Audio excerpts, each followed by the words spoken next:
when the genuine article's hard to find, we drop our defenses like open tattered fences and cast restraint off our minds, letting them wander as we wonder if our standards are too high to climb.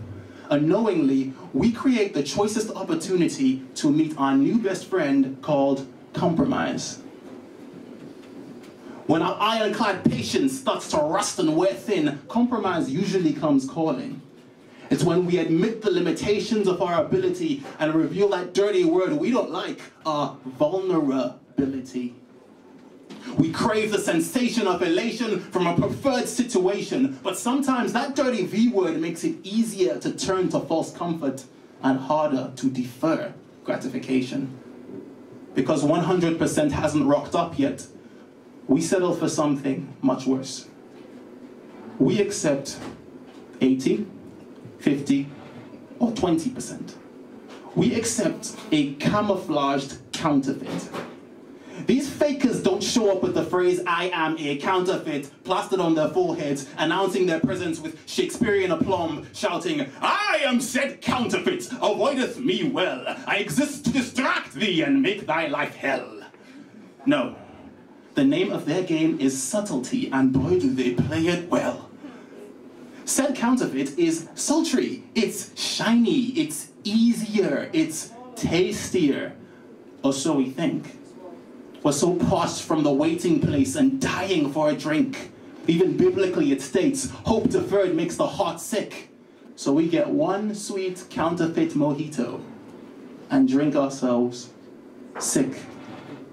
When we get drunk on vulnerable wines of compromise, that tasty counterfeit starts blurring the lines, spreading silky webs of half-truths and little white lies. See, your reason gets knocked off when you settle for a knockoff.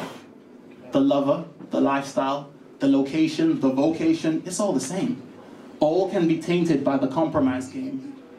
These counterfeits will behoove to your yearning, so it behooves you to be discerning. Scratch that. These counterfeits will behoove to our yearning, so it behooves us to be discerning.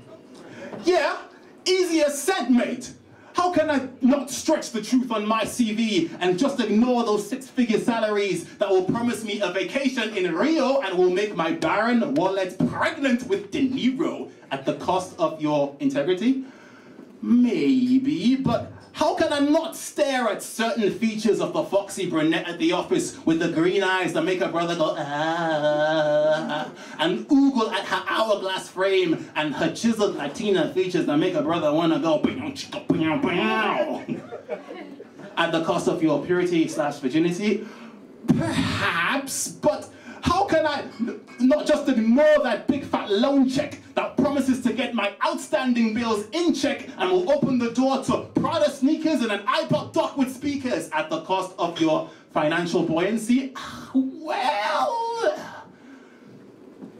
there is no price worth paying for an imitation blessing.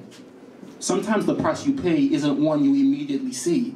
Eve paid it when she ate the fruit of the tree. It's cheap pound shop glitter that soon brushes off and gives you the brush off.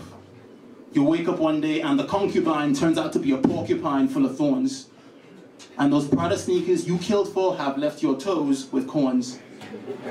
Discernment gives us the X-ray vision to see past good and wait for best. Though your business may not be booming, honest hands will prevent future dooming.